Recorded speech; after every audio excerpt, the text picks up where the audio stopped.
যতন খোলুমখা সবাইকে নমস্কার। আজকে সত্যি আমার খুব ভালো লাগছে এখানে শুধু দুবার নয়, মনে হয় এর আগেও এসেছি আমি, তো কয়েকবারে এসেছি আমি এখানে। তো আজকের এই বাইজলবাড়ি, রতনপুর এবং বড় ময়দান দ্বাদশ শ্রেণী বিদ্যালয়ের যে নতুন ভবন, তার যে ভিত্তিপ্রস্তর স্থাপন অনুষ্ঠান, আমাদের একটু আগে যিনি পূর্ববর্তী বক্তা, উনি এমন একজন ব্যক্তি, যখনই আমি সেক্রেটারিয়েটে বসি প্রথমেই আমি দেখি একটা চিঠি ওনার চলে এসছে, মানে কন্টিনিউয়াস কিছু না কিছু উনি বলবেন এবং এমনভাবে কম্প্রিহেনসিভ স্টাডি নিয়ে বলেন যে আমি খুঁজতে থাকি যে কোনো জায়গায় লুপ হোলস আছে কি না। তো আমি সেইভাবেই যে আজকে বাইজলবাড়ি, রতনপুর, বড় ময়দান এই যে স্কুল, আমি ওনাকে ধন্যবাদ দেব যেভাবে পিছনে লেগে আছেন। তো এই স্কুল ভবনের যে ভিত্তিপ্রস্তর স্থাপন অনুষ্ঠান, সেই উপলক্ষে আমাদের মাঝে উপস্থিত রয়েছেন শ্রীমতী অপর্ণা সিংহ রায় দত্ত, অনারেবল সভাধিপতি খোয়াই জেলা পরিষদের, এবং এখানে উপস্থিত রয়েছেন যার কথা আমি একটু আগে বললাম, আমাদের বিধানসভার এবং এই এলাকার মাননীয় বিধায়ক, পবিত্র বিধানসভার বিধায়ক শ্রী রঞ্জিত দেববর্মা মহোদয়। আমাদের মাঝে উপস্থিত রয়েছেন পিনাকি দাস চৌধুরী মহোদয়, কল্যাণপুর অ্যাসেম্বলি কনস্টিটিউয়েন্সির মাননীয় বিধায়ক। এখানে উপস্থিত James Debbarma, honourable MDC Ramchandra ঘাট, এবং secretary Milind Ramteke, Shri Rajat Pant DM and collector, যিনি ওনার স্বাগত ভাষণ আমাদের সামনে রেখেছেন, এবং শ্রী জে রেড্ডি এসপি খোয়াই ডিস্ট্রিক্টের, এবং বিশেষ করে এখানে আমার সামনে যারা টিচাররা রয়েছেন এবং স্টুডেন্টরা রয়েছেন, গার্জিয়ানরা রয়েছেন, এবং লাইন ডিপার্টমেন্ট এবং আমাদের এই ডিপার্টমেন্টের এডুকেশন ডিপার্টমেন্টের অফিসাররা, এবং এই এলাকার যারা এলাকাবাসী, মা ও বোনেরা এবং সাংবাদিক বন্ধুরা, সবাইকে আমি হার্দিক অভিনন্দন ও শুভেচ্ছা জানাচ্ছি আজকে এখানে উপস্থিত থাকার জন্য। আমাদের মাননীয় বিধায়ক বলছিলেন যে রামচন্দ্র ঘাটে কি আমরা করেছি বা আমি করেছি বা আমাদের সরকার করেছে। আপনাদের অবগতির জন্য জানাচ্ছি আমি যে 2023-এর পরে এই রামচন্দ্র ঘাটে এখন পর্যন্ত 151.93 কোটি টাকা দেওয়া হয়েছে বিভিন্ন প্রকল্পের উন্নয়নের জন্য। 151.93 কোটি দিয়েছি। এবং বাইজলবাড়ির পুলিশ স্টেশন সম্পর্কে উনি বলেছেন, এবং আমি কিন্তু তড়িঘড়ি করে উনি বলছেন যে এখানে ভেঙে পড়ে আছে এই বিল্ডিংটা, এখানে ইচ্ছে করলে আমরা স্টার্ট করতে পারি, পিছনেই পড়ে থাকে। আমি বললাম তো যাই হোক, আমরা স্টার্ট করলাম, এসে এখন যেই শুরু করলাম এরপর বলছে নতুন বিল্ডিং লাগবে। তা আমি বললাম করব, পেছনেই লেগে থাকেন। তো আমি দেখি এই ধরনের আমাদের যারা অ্যাক্টিভ বিধায়ক, আমি তাদের লাইকও করি। আমাদের আরেকজন অ্যাক্টিভ বিধায়ক আছেন এখানে, কল্যাণপুরের এমএলএ, ও পিছনেই লেগে থাকে। তো একদিকে জনসাধারণের জন্য যেহেতু নির্বাচিত, ওনারা তো বলবেনই, আমরাও দেখি কোথাও টাকা পয়সার কোথাও থেকে কোনো জায়গায় যদি ম্যানেজ করা যায় তো দিতে তো অসুবিধা নেই, দিয়ে দিই। তো পুলিশ স্টেশন হলো, পাশাপাশি একটা পিএসসিও দিলাম। উনি যখন বললেন বাইজলবাড়ির পিএসসি, সেটাও আমরা দিলাম। শুধু তাই নয়, 50 সিটের যে এসটি বয়েজ হোস্টেল উনি দেখাচ্ছিলেন, সেটাও ওনার কথা অনুসারে অলরেডি এটা ইনোগ্রেশন হয়েছে। একটু আগে আমি আরেকটা জায়গায় খোয়াই আমি গিয়েছিলাম, সেখানে আমি বলছিলাম যে গত এক বছরে, বাকি যে বছরগুলো বাদ দিন, গত এক বছরে আমি 1500 কোটি টাকার এই ভিত্তিপ্রস্তর এবং বিভিন্ন উদ্বোধন আমি করেছি, খালি এক বছরে। Just imagine. উন্নয়ন কাকে বলে? বিরোধীরা যে বলছিলেন রঞ্জিতবাবু, ওরা তো খালি লক্ষিন্দরের ছিদ্র পাওয়া যায় কিনা, ঘুম থেকে উঠে কাজকর্ম তো কম, খালি ছিদ্র খুঁজে আর সাথে সাথে বেরিয়ে পড়ে। ওই ফোন করে কংগ্রেসকে বলে তুমি বেরো, আর কংগ্রেস সিপিএমকে বলে তুমি বেরো, আমি এটা বলবো, তুমি এটা বলবে, খালি এই কাজ, মানে ফোন রাজনীতি আর কিচ্ছু না। একসাথে বেরিয়ে পড়ে সবাই জিন্দাবাদ জিন্দাবাদ, মুর্দাবাদ মুর্দাবাদ, অনেক দিন ধরে অভ্যেস নষ্ট হয়ে গেছে, তো এইগুলো বলতে থাকে। আর আমরা এই যে 5টা বছর 4টা বছর সে দেখতে দেখতে সরে গেল, কাজ করতে করতে আমাদের সময় নেই, আর ওনারা না কাজ করতে করতে সময় ওনাদের যাচ্ছে, কোনো কাজ নেই। তো এই জায়গার মধ্যে দাঁড়িয়ে আমরা এত উন্নয়ন করছি, আমি তো এক জায়গায় বলেছিলাম, আমি যখন বললাম এটারও আবার কটূক্তি করলো যে উন্নয়ন তো দেখতে পাচ্ছেন না, তাহলে ওনাদের একটু ক্যাটারেক্ট করলে ভালো হয়। তো একজন বলছিলেন যে উনি ক্যাটারেক্টের ডাক্তার কিনা, তো ওদের তো এইসব সব তাত্ত্বিক কথাবার্তা বলে, ওনারা দেখবেন না। আমার মনে আছে একবার প্রধানমন্ত্রীর যে মন কি বাত অনুষ্ঠান, সেই মন কি বাত অনুষ্ঠানে যখন প্রাক্তন মুখ্যমন্ত্রী যিনি আছেন ওনাকে জিজ্ঞেস করছিলেন মন কি বাত এত সুন্দর হচ্ছে, মানুষ আসছে, উনি বলছেন কোথায় মন কি বাত, কে শুনে, আমি তো দেখি না। তা আমি বলছিলাম ওনাকে নিয়ে একবার মন কি বাত অনুষ্ঠানে আমার সাথে একবার আসার জন্য। সারা পৃথিবী মাননীয় প্রধানমন্ত্রীজি মন কি বাত অনুষ্ঠান, ওনারা এগুলো দেখেন না, ওনারা খালি দেখবেন কোন জায়গায় ফল্ট পাওয়া যায়, ঋণাত্মক যে চিন্তাধারা, এই ঋণাত্মক চিন্তাধারায় ওনারা থাকবেন। ওদের আর কিছু বলে লাভ নেই, ওদের সম্পর্কে যত কথা বলবো তত বেশি আমাদেরও মানসিক অবস্থাটা একটু দুর্বল হবে। আমরা কাজ করার মানুষ। আমাদের চাণক্যজি বলেছেন যে চ্যালেঞ্জ জীবনে আসবে, বহু ধরনের চ্যালেঞ্জকে অতিক্রম করে সামনের দিকে এগিয়ে যেতে হবে। আর এগুলো সেট অ্যাসাইড, বাইরে রেখে দাও, কারণ এইগুলো নিয়ে যদি তোমরা চিন্তা করো তাহলে সামনের দিকে এগিয়ে যেতে পারবো না।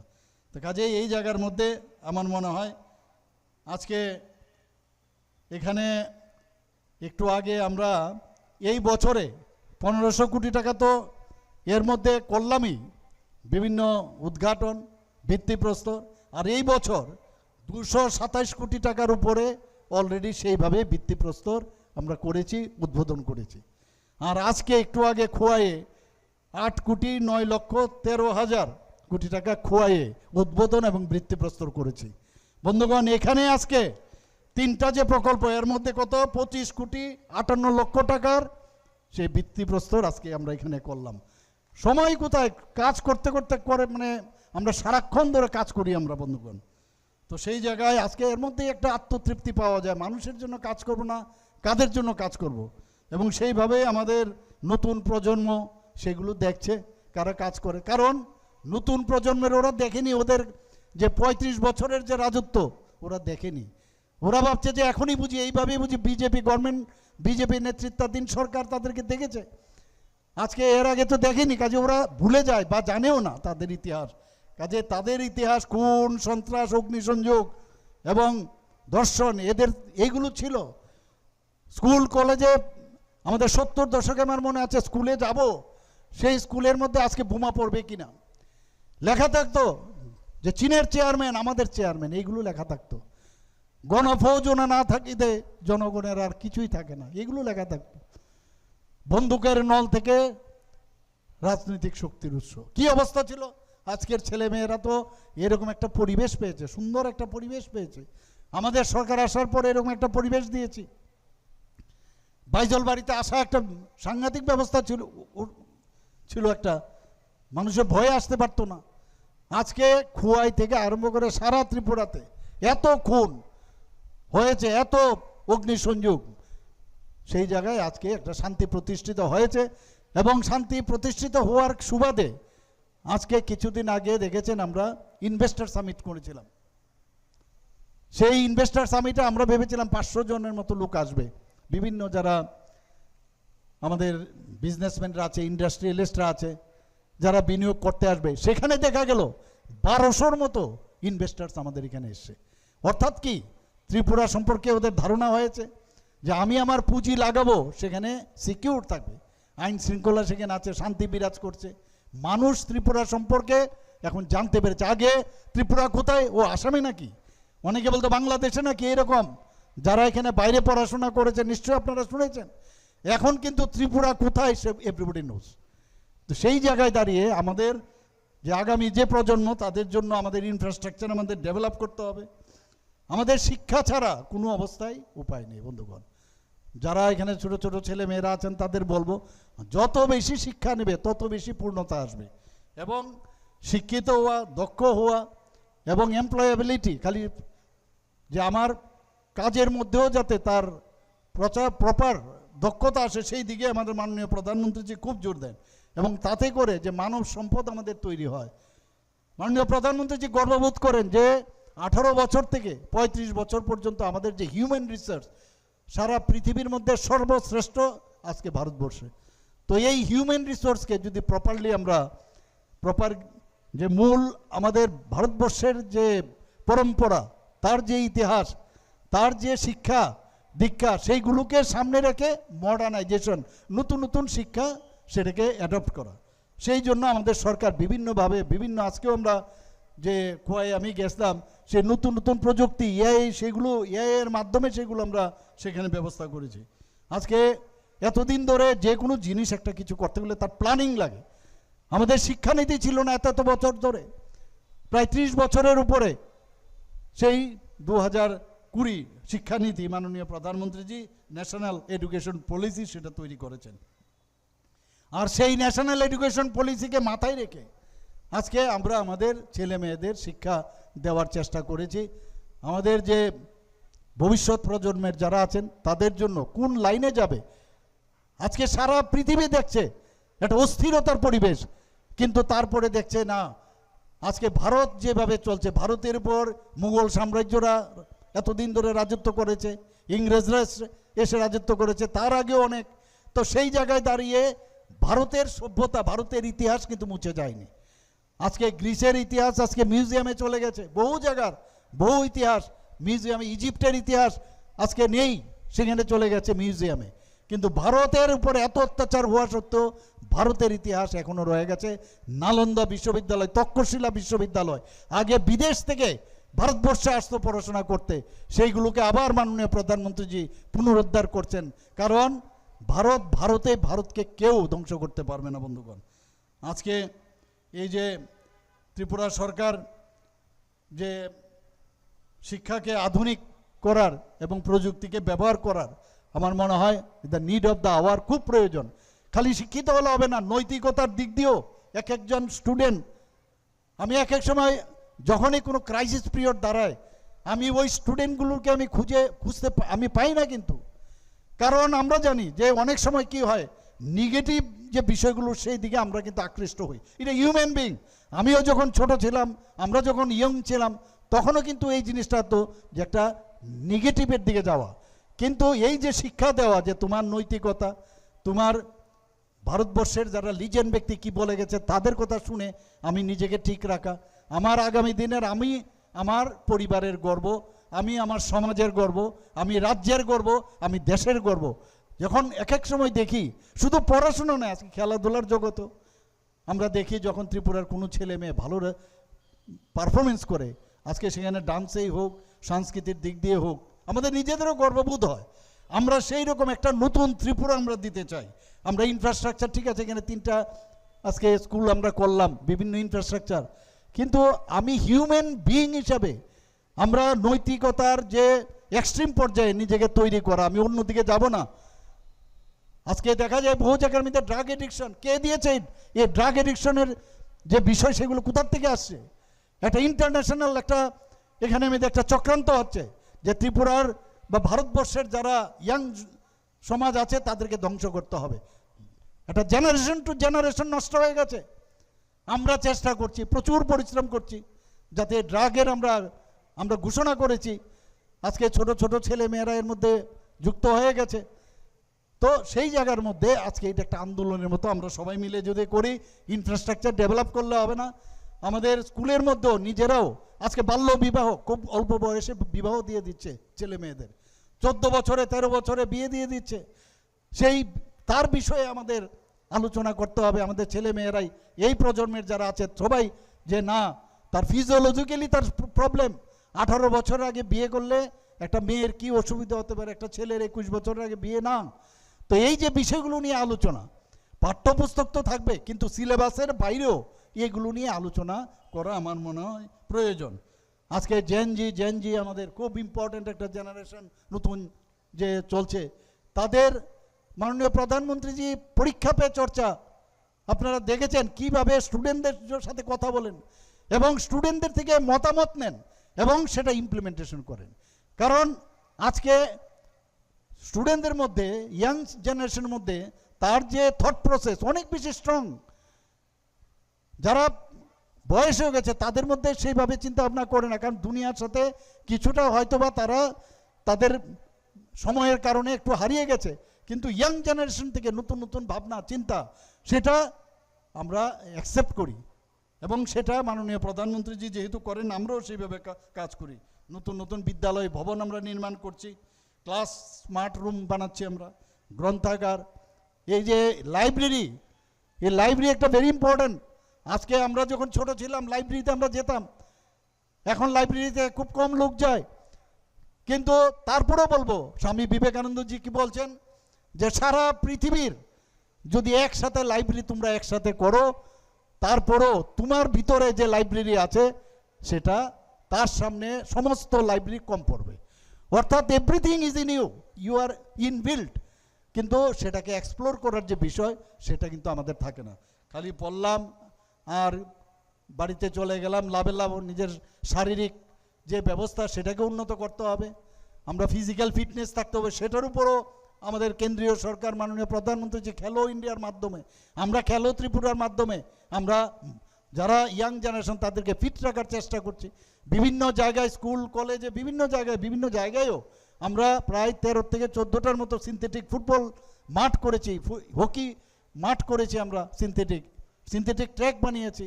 আমাদের সময় তো এগুলো চিন্তাই করতে পারতাম না।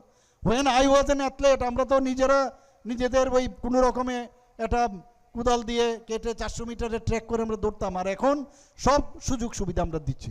তো তার সুযোগ সদ্ব্যবহার করা আমার মনে হয় প্রয়োজন। আমরা বিশুদ্ধ পানীয় জল থেকে আরম্ভ করে এবং উন্নত শৌচাগার যে কোনো স্কুলের, আমার মনে হয় এখানে মাননীয় বিধায়করা আছেন, এখানে সভাধিপতি আছেন, আমি একটা কথাই বলবো, যে কোনো ডিপার্টমেন্ট যে কোনো জায়গায় প্রথমেই গিয়ে আগে শৌচাগারটা একবার দেখবেন। শৌচাগার যদি দেখেন তাহলে বুঝতে পারবেন কি আছে না আছে পুরো স্কুলের বা কলেজের বা ইনস্টিটিউশনের কি অবস্থা। এগুলো ভেরি ইম্পর্টেন্ট। মাননীয় প্রধানমন্ত্রীজি যখন বলছিলেন যে ঘরে ঘরে সমস্ত জায়গায় যে শৌচাগার দেবে, এই বিরোধীরা কত কটাক্ষ করলো। আজকে এতগুলো যেখানে খোলা জায়গায়, উন্মুক্ত জায়গার মধ্যে আগে প্রাকৃতিক কাজ করতো, সেগুলো এখন বন্ধ হয়ে গেছে বন্ধুগণ। আজকে আধুনিক যে সুযোগ সুবিধা, এত সুন্দর সুবিধা, 3 ডাইমেনশন, আগে আমাদের যে পড়াশোনা করতাম আমরা বুঝতেই পারতাম না, কিন্তু 3 ডাইমেনশনালে এখন যে কোনো একটা, ফর এক্সাম্পল একটা যদি আজকে ডিসেকশন করতে হয় 3 ডাইমেনশনে তার আর্টারি সাপ্লাই, তার ভেইনস আর আপনার লিম্ফেটিক ড্রেনেজ ইত্যাদি, তার মাসেল সব কিছু দেখা যায়, ঘুরিয়ে দেখাচ্ছে। এগুলো কোথায় সুযোগ পাবো? কাজে এইগুলো আমাদের, এই সুযোগগুলো আমরা, আমাদের সরকার, আমি বারবার বলছি এগুলো আমাদের দিতে হবে আমাদের ছেলে মেয়েদের। কিন্তু এইগুলোর সাথে সাথে আমাদের যারা টিচাররা আছেন, টিচাররা কিন্তু মেইন। একজন টিচার যেভাবে একটা স্টুডেন্টের মানে মস্তিষ্কে রেখাপাত করতে পারে সেটা অন্য কেউ পারবে না। আমরা জানি যে আমার এখনও মনে আছে এমন এক টিচার আমাকে একবার ফুটবল খেলছিলাম আমি, তো আমি কর্নার থেকে একটা গোল করেছিলাম, সেটা সুইং করে গোল হয়েছে, আমাকে ডেকে পাঠালো, আমাকে বললেন যে আরে তুমি এত ভালো খেলো, তাহলে তো তোমার সব দিকেই এই স্ট্যান্ডার্ড হওয়া উচিত। দেখুন এখনও কত বছর আগের ঘটনা, স্কুলে, উমাকান্ত স্কুলে, এখন এই টিচার এখনও জীবিত আছেন। অর্থাৎ একটা ইনফ্লুয়েন্সার যাকে বলে, টিচার একটা বিরাট বিষয়।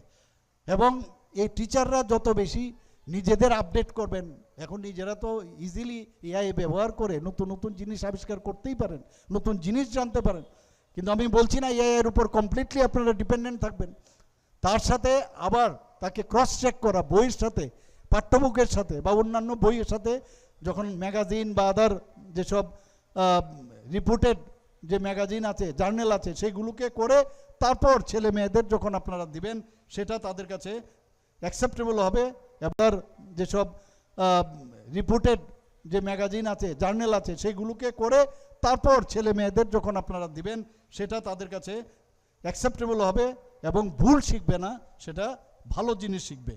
আমরা 2025-26 অর্থ বছরে আমরা এই বিদ্যালয় শিক্ষা দপ্তর থেকে 54টি বিদ্যালয় আমরা নতুন ভবন আমরা নির্মাণ করেছি বন্ধুগণ। আর 500 স্কুল হয়েছে, কিন্তু দেখা যায় অনেক সময় জরাজীর্ণ হয়। আমি বলেছি জরাজীর্ণ থাকতে হবে, মেনটেনেন্স করতে হবে। আমরা বলেছি সমস্ত বাজেটের সব ডিপার্টমেন্টের 10% শুধু তার মেনটেনেন্সের জন্য খরচ করতে হবে। 599টি বিদ্যালয় তাদের পরিকাঠামোগত যে সংস্কার তার করা হয়েছে। সেম 2026-27 আরও 20টি নতুন বিদ্যালয় ভবন নির্মাণ করা হবে এবং 994টি বিদ্যালয় সংস্কার করা হবে। এতে করে আমাদের যে পড়াশোনার ক্ষেত্রে যে শক্তিশালী হবে আমাদের ইনফ্রাস্ট্রাকচার। আমরা জানি যে শিক্ষা মানুষকে মানুষ হতে শেখায়। আমরা অন্ধকার থেকে আলোর দিকে আমাদের ধাবিত করায়, আমাদের অজ্ঞানতার থেকে জ্ঞানের দিকে আমাদের ধাবিত করে। এখানে ডিএম সাহেব বলছিলেন যে ব্রিজ, এই যে ব্রিজ হচ্ছে শিক্ষা, অর্থাৎ এই শিক্ষা অন্ধকার এবং আরও তার মাঝখানে হচ্ছে শিক্ষা। আমার অজ্ঞানতা আর জ্ঞান, তার মধ্যে হচ্ছে শিক্ষা। যে যত বেশি শিক্ষা নিতে পারবে, জানতে পারবে, তত বেশি সে সমৃদ্ধ হবে এবং একটা পরিপক্ক একটা মানুষ হিসাবে সে নিজেকে এবং সমাজের কাছে, বাড়ির কাছে, সবার কাছে, গ্রামে পাড়ায় সব জায়গায় নিজেকে প্রতিষ্ঠিত করতে পারবে। এবং এতে করে প্রকৃত শিক্ষা যদি আমরা নেই এবং টিচাররা যদি সেইভাবে শেখান, সেখানে একটা স্টুডেন্ট তার মধ্যে সেলফ কনফিডেন্সও কিন্তু সেখানে ডেভেলপ করে। এবং ডিসিপ্লিন লাইফের উপরে কিচ্ছু হয় না। সমাজসেবা স্কুল বয়সেই সমাজসেবার সাথে যুক্ত হওয়া প্রয়োজন। এতে করে নিজের নেতৃত্বের যে গুণাবলী সেইগুলোও কিন্তু ডেভেলপ করে বন্ধুগণ। আমি আজকের যে হারে এখন স্পিডে বেরিয়ে যাচ্ছে লাইফ, সময় খুব দ্রুত বেরিয়ে যাচ্ছে, আজকে সেই জায়গায় artificial intelligence, robotics, data science, digital প্রযুক্তি এবং উদ্ভাবনী, ইনোভেটিভ এইসব চিন্তাধারার সাথে দৌড়ে আমাদের চলতে হবে, এছাড়া উপায় নেই। আদারওয়াইজ আমরা ট্রেন কিন্তু স্পিডে বেরিয়ে যাবে, কিন্তু আমরা ওই স্টেশনেই বসে থাকবো। কাজে এইরকম একটা মানসিকতা নিয়ে আমরা যেটা বলছি যে 2047-এ আমরা নতুন ভারত আমরা গড়ব, সেটা আমাদের করতে হবে। ত্রিপুরার ছেলেমেয়েরা কোনো অংশে, আমি বারবার বলছি, কোনো অংশে ভারতবর্ষের কোনো জায়গার থেকে কোনো অংশে কম না। আমাদের মধ্যে সব কিছু আছে এবং আমাদের মধ্যে সবচেয়ে বড় জিনিস হচ্ছে আমাদের মধ্যে হিউম্যান টাচ আছে। আমি যেটা অনেক জায়গার তুলনায় আমাদের ত্রিপুরার মানুষের মধ্যে আমি দেখেছি এবং সেটাকে সামনে রেখে আমাদের বেরোতে হবে। আজকে সৃজনশীল চিন্তা শক্তি আমাদের মধ্যে যত বেশি আসবে তত বেশি ভালো। আর আমাদের আরেকটা জিনিস মনে রাখতে হবে, আমাদের সরকার বারবার, আজকেও আমি বলে এসেছি, বিভিন্ন রকমের সমস্যা আসবে, সমস্যা সমাধানের মধ্যে আমাদের থাকতে চাই। আগের সরকার কি করত? সমস্যা সৃষ্টি করত। আপনারা দেখুন, কালকেও আমাদের ফিনান্স মিনিস্টার বলছিলেন, খুব যখনই আমরা কেসে হেরে যাই কোর্টে, তখন খুব করে বেরিয়ে আসে। বললাম না, ওই যখনই প্রবলেম, ঘুম থেকে উঠে কিছু প্রবলেম আছে, বেরিয়ে, আরে আমাদের সরকার আবার এই সরকারের মুখে একটা থাপ্পড় মারলো, কি বিষয়, এই বিষয়ে হেরে গেছে। তো আমি ফিনান্স মিনিস্টারকে বললাম, আপনি বলুন এই কুকীর্তিগুলো কে করে গেছেন। কালকে আপনারা দেখেছেন প্রেস কনফারেন্সে, পুরো ওদের সময়ে যে কাজগুলো ইজিলি তখন করতে পারতো, সেইগুলো কোনটি করেনি সেটা আমাদের উপর বর্তিয়েছে। আজকে এই যে বোঝা আমাদের উপর, অর্থের বোঝা আমাদের উপর পড়ছে, সেটা করছে। আজকে আমরা যে স্টুডেন্টদের আমাদের ভবিষ্যৎ, আমি বারবার আবার বলছি, তাদেরকে কোনো অবস্থায় অন্যদিকে পরিচালনা করার আমাদের উচিত নয়। এবং স্বামী বিবেকানন্দ বলেছিলেন একটা কথা, আমি সব জায়গায় কথা বলি, যে মানুষের অন্তর্নিহিত পূর্ণতার বিকাশ যখন হয় তখনই হচ্ছে আসল শিক্ষা। একটা পূর্ণতা লাভ যদি হয় সেটাই হবে। আমি যেটা আগে বলার চেষ্টা করেছি যে আমাদের ক্রাইসিস পিরিয়ডে আমাদের স্টুডেন্টরা আমাদের ভবিষ্যৎ, তাদেরকে আমাদের দরকার। প্রবলেম হতে পারে, কোনো সমস্যা হতে পারে যে কোনো জায়গায়, সেটা আমরা বসে কথা বলবো, টেবিলে বসে কথা বলবো। এবং যারা আমাদের ভবিষ্যৎ, তাদেরকে হেয় প্রতিপন্ন করে যে না ওরা কিচ্ছু বুঝে না, কিচ্ছু জানে না, এটা কিন্তু আমাদের সরকারের সেই রকম চিন্তাভাবনা আমাদের নেই। আমাদের নিষ্ঠা এবং দক্ষতা, আন্তরিকতা, সেইগুলো নিয়েই আমরা কাজ করি। এবং আগামী দিন আপনারা জানেন, জনজাতি অংশের যারা জনজাতিরা আছেন, তাদের জন্য এই সরকার একের পর এক কাজ করে যাচ্ছে। আমরা জনজাতিদের বিভিন্ন স্কিম, যেটা আমাদের কেন্দ্রীয় সরকারের তরফ থেকে আসে, আমাদের ত্রিপুরা সরকারের থেকে আসে, অনেক সময় সাব ডিভিশন লেভেলে, ডিস্ট্রিক্ট লেভেলে যায়, গিয়ে দেখে কোন টেবিলে যাবে বুঝতে পারে না। এখন স্পেসিফিক একজন অফিসার আমরা নিযুক্ত করে দিয়েছি, তার কাজই হবে যে জনজাতিদের যে স্কিম সেইগুলো খালি দেখবে।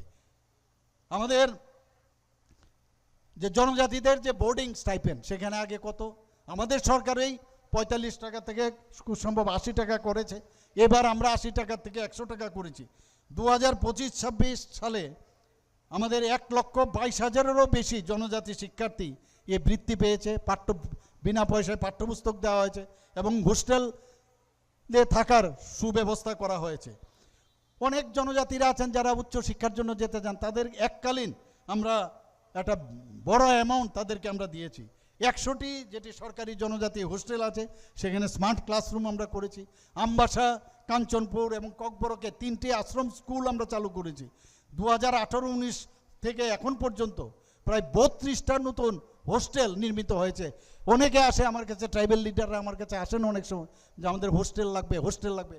32 নতুন হোস্টেল আমরা 2018-19 থেকে এখন পর্যন্ত আমরা করেছি। আরও 40টি জনজাতি ছাত্রাবাস নির্মাণাধীন রয়েছে, এর মধ্যে 19টি হোস্টেলের নির্মাণ কাজ শীঘ্রই শুরু হবে।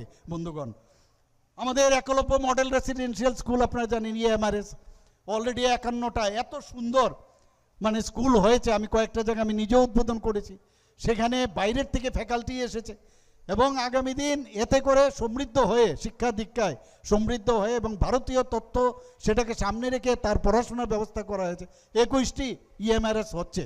আমি দিল্লিতে গিয়ে আমি বললাম যে কিছু তার ক্রাইটেরিয়া রয়েছে, সেই ক্রাইটেরিয়াকে শিথিল করে আরও 15টা যাতে হয়, তার জন্য আমি দাবি করে এসেছি। বন্ধুগণ, আমাদের এই যে 2019 থেকে 2022-23 পর্যন্ত 1,22,509 জন ছাত্রীকে বিনামূল্যে আমরা বাইসাইকেল দিয়েছি।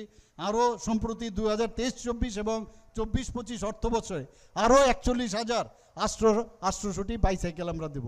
মুখ্যমন্ত্রী, এই সরকার আপনারা দেখবেন কত মানে আমি বলবো মানুষ বান্ধব, জনসাধারণ বান্ধব, তার কয়েকটা উদাহরণ আমি দিচ্ছি। মুখ্যমন্ত্রী কন্যা আত্মনির্ভর যোজনায় আজকেও সেটার একটা সেখানে আমি দিয়েছি, তার সুবিধার জন্য সার্টিফিকেট আমি দিয়েছি। মুখ্যমন্ত্রী কন্যা আত্মনির্ভর যোজনায় দ্বাদশ মান পরীক্ষার উত্তীর্ণ 140 জন মেধাবী ছাত্রীদের বিনামূল্যে স্কুটি দেওয়া হয়েছে। আমরা চাই মহিলারা যাতে তাদের যে এম্পাওয়ারমেন্ট, মহিলাদের এম্পাওয়ারমেন্ট করার জন্য, শক্তিশালী করার জন্য এই কাজটি আমরা করছি। আমি যখন মুখ্যমন্ত্রী প্রথমবার 2023-এ হই, বা তার আগে জাস্ট কিছুদিন আগেও আমি হয়েছিলাম, দুবার হয়েছি, সেখানে আমাকে অনেক বললো যে আপনি যারা মহিলাদের জন্য কিছু বলুন। আমি সমস্ত যে আমাদের কলেজগুলো আছে, সব কলেজগুলোতে যারা গ্র্যাজুয়েশন করছে সমস্ত ধরনের ফি আমি মুকুব করেছি, যে কারণে যে গ্রস যে রেশিও সেটা কিন্তু অনেক বেশি, এখানে মহিলারা এখন পড়াশোনা করছেন। আগরতলা উইমেন্স কলেজ, সেটাকে আমরা উইমেন্স ইউনিভার্সিটি আমরা করছি এখানে। পাশাপাশি TITকে ত্রিপুরা টেকনিক্যাল ইউনিভার্সিটি আমরা উন্নতি করছি। নতুন নলছর সরকারি মহিলা সাধারণ ডিগ্রি কলেজ আমরা করছি। আমি যেখানে যাই, আমি আজকেও অনেক জায়গায় এই কথাটা বলি, যেখানেই যাই পপুলেশনের অর্ধেকই হচ্ছে আমরা মহিলা। কিন্তু আমি যদি গণি এখানে যে কোনো জায়গায় দেখা যায় 50%-এর উপরে। আজকে তো যেখানে গেছি প্রায় 90%-এই মহিলারাই ছিল। তো মহিলাদের জন্য আমাদের পিঙ্ক টয়লেট থেকে আরম্ভ করে এভরিথিং উই হ্যাভ ডান। আমাদের আমরা যে মহিলাদের নামে যদি কোনো জমি কিনে তার জন্য 1% তাদের জন্য এই যে স্টাম্প ডিউটি, সেটা আমরা কম রেখেছি। আমরা বিভিন্ন জায়গায় যখন গভর্নমেন্টের স্টল হয় 50% মহিলাদের জন্য করেছি। মহিলাদের জন্য আমরা ব্যাটালিয়ন তৈরি করেছি অলরেডি। 33% রিজার্ভেশন মহিলাদের জন্য আমরা করেছি প্রথম। সমস্ত ক্ষেত্রে মহিলাদের উন্নয়নের জন্য আমরা কাজ করছি। আজকে SHG গ্রুপের কথা বলুন, আজকে প্রায় 5 লক্ষের মতো SHG গ্রুপের সাথে যুক্ত হয়েছে। 1,18,000 আমরা SHG গ্রুপ সাকসেস ত্রিপুরাতে। SHG গ্রুপে লাখপতি দিদি আমাদের টার্গেট ছিল 1,18,000, সেই জায়গায় আজকে 1,08,000, অর্থাৎ 95% আজকে SHG গ্রুপ আমাদের লাখপতি দিদি হয়েছে। এবং এর জন্য আমরা আজকে অর্থনৈতিকভাবে সমস্ত সমাজে, গ্রামে অঞ্চলে বিশেষ করে মহিলারা অর্থনৈতিকভাবে অনেক বেশি উন্নতি হয়েছে। বন্ধুগণ, আজকে এতগুলো ইউনিভার্সিটি ত্রিপুরাতে হয়েছে। আগে কটা MBBS এর সিট ছিল আমাদের সময়ে? মাত্র 13টা MBBS এর সিট ছিল। আজকে এখন কত? 550টা MBBS সিট ত্রিপুরাতে হয়েছে বন্ধুগণ। ডেন্টালের সিট BDS এর একটা ছিল, আজকে এখানে 63 BDS এর সিট হয়েছে। আজকে এখানে BSc নার্সিং এর একটা সিট ছিল, আজকে এখানে 50টা BSc নার্সিং হয়েছে। আজকে ANM, GNM, ফার্মেসি সব কলেজ হয়েছে এখানে ত্রিপুরাতে। ছেলে মেয়েদের বাইরে যাওয়ার এখন আর প্রয়োজনই হচ্ছে না। সেই জায়গায় দাঁড়িয়ে আজকে আমরা এখানে এই হেলথ ইউনিভার্সিটি করার জন্য অলরেডি বিধানসভায় পাস হয়েছে। এর মধ্যে আমরা হেলথ ইউনিভার্সিটিও সেখানে আমরা করছি বন্ধুগণ। আজকে যদি মেডিকেলের কথা বলি, আজকে মেডিকেলে আমরা দেখবেন যে 9টা আমাদের কিডনি ট্রান্সপ্লান্ট হয়েছে। আপনারা, আমি জানি না, আমি তো ভাবিনি, আপনারা কোনোদিন ভেবেছেন কিনা যে ত্রিপুরাতে কিডনি ট্রান্সপ্লান্ট হবে? কিডনি ট্রান্সপ্লান্ট হচ্ছে এবং বিরাট লাইনে আছে প্রচুর। একটা কিডনি ট্রান্সপ্লান্ট করতে গেলে 30 লক্ষ থেকে 40 লক্ষ টাকা লাগে। আমরা বিনা পয়সায় এই ট্রিটমেন্ট আমরা করছি এবং এখন পর্যন্ত যে 9 জন ট্রিটমেন্ট পেয়েছে, যারা দিয়েছেন রেসিপিয়েন্ট ভালো আছেন, যিনি ডোনার উনিও ভালো রয়েছেন। আমরা বারবার বলছি আমরা এখানেই থেমে থাকলে চলবে না। আমরা এখানে লিভার ট্রান্সপ্লান্ট কেন হবে না ত্রিপুরাতে? কেন ত্রিপুরাতে আজকে হার্ট ট্রান্সপ্লান্ট হবে না? সব কিছু হবে আমাদের এখানে। সেই চিন্তাধারায় আমরা চলছি। আমাদের যে চিন্তা ভাবনা যে মানুষের জন্য আমাদের কাজ করতে হবে, রাজনীতির জন্য রাজনীতি করতে হবে না। রাজনীতি এক জায়গায়, কাজের রাজনীতি আরেক রকম। আমরা কাজের মাধ্যমে মানুষের কাছে যেতে চাই। আজকে এখানে আপনারা জানেন যে বিভিন্ন যেসব সক্ষম শিশুদের তাদের যে ইচ্ছা, তাদের স্বপ্ন পূরণের জন্য প্রায় 544টি বিদ্যালয়ে সক্ষম ত্রিপুরা প্রকল্প বাস্তবায়ন হচ্ছে এবং এতে করে প্রায় 136 জন স্পেশাল এডুকেটর সেখানে নিয়োগ করা হয়েছে। বিভিন্ন জায়গায় বিভিন্ন স্কুলে ক্রীড়া চর্চার জন্য সেখানে ক্রীড়া সামগ্রী দেওয়া হচ্ছে। 2138টি সরকারি বিদ্যালয়ে টিচিং লার্নিং ম্যাটেরিয়াল, যেটা TLM, সেই ব্যবস্থা রাখা হয়েছে যাতে গাণিতিক, ভৌগোলিক, জ্যামিতিক, চিত্র ও বিজ্ঞানের বিভিন্ন জিনিস খুব ইজিলি আমাদের স্টুডেন্টরা শিখতে পারে। আজকে মোট 47টি আবাসিক হোস্টেল নির্মাণ কাজ চলছে। PM জনমনে 32টি এবং ধরতি আভা জনজাতীয় গ্রাম উৎকর্ষ অভিযানে 15টি। আমাদের জাতীয় শিক্ষানীতি যে 2020, সেটাকে সামনে রেখে PMC প্রকল্পের আওতায় 84টি বিদ্যালয় ত্রিপুরাতে সেখানে প্রচলন রয়েছে। আমাদের যারা প্রাথমিক শিক্ষা, তাদের জন্য মিশন মুকুল, নিপুণ ত্রিপুরা এবং বিদ্যা সেতু যে কর্মসূচি আজকে শিশুদের মধ্যে আমরা সেটা দিয়েছি। এবং দিল্লির থেকে শিক্ষা দপ্তরের আধিকারিকরা এসে বলছে আপনারা যে কাজ করছেন ভারতবর্ষের আর কোথাও, তারা আমাদেরকে প্রশংসা করে গেছেন। আমি আশা করি যে আজকের এই যে 3টি ভিত্তিপ্রস্তর স্থাপন করা হলো, নিঃসন্দেহে এই অঞ্চলের শিক্ষার মান নিশ্চয়ই বাড়বে। আমাকে মাননীয় বিধায়ক বলেছেন হেডমাস্টার, আমাদের হেডমাস্টার একটু সমস্যা আছে, নো ডাউট। অনেক জায়গায় হেডমাস্টার আমরা সেইভাবে আমাদের প্রমোশন হয়নি, পাওয়া যাচ্ছে না। তো সেই জায়গায় আমি নিশ্চয়ই দেখব। আর ওনার সাথে আমার এমনিতেই, ওনার হৃদ্যতা আমার কাছে কদ্দূর আছে আমি জানি না, কিন্তু আমাকে যেভাবে প্রতি মুহূর্তে চলে আসেন, আর আমি যে বললাম একের পর এক চিঠি দিতে থাকেন রঞ্জিতবাবু, আমি আপনার থেকে একটু ভয়ে ভয়ে থাকি যে আরেকটা চিঠি কবে জানি আসবে। এটা চলবে আমাদের মধ্যে হাইড অ্যান্ড সিক। কিন্তু আমরা মেইন হচ্ছে এটা রঞ্জিতবাবু নিজের জন্য তো আর চাইছে না, এখানকার সাধারণ মানুষের জন্য চাইছে। আমরা সেইভাবে আগামী দিন আমরা চিন্তা করব। আমি আশা করব আমরা জাতি, জনজাতি, আমরা যারা মণিপুরি, সংখ্যালঘু সবাই মিলে আসুন না, আমরা সবাই মিলে একসাথে একটা নতুন ত্রিপুরা গড়ি। মনোমালিন্য থাকবে, তর্ক বিতর্ক থাকবে, কিন্তু কথার মাধ্যমে হবে। কিন্তু এই ফাঁকে কোনো অবস্থায় এই বিরোধী CPM কংগ্রেস যেন ঢুকতে না পারে, সেই চেষ্টা আমরা সবার করা উচিত। সবাইকে অসংখ্য ধন্যবাদ, নমস্কার জানিয়ে আমার কথা বলা শেষ করছি। জয় হিন্দ, ভারত মাতা কি জয়। খুলুম খা।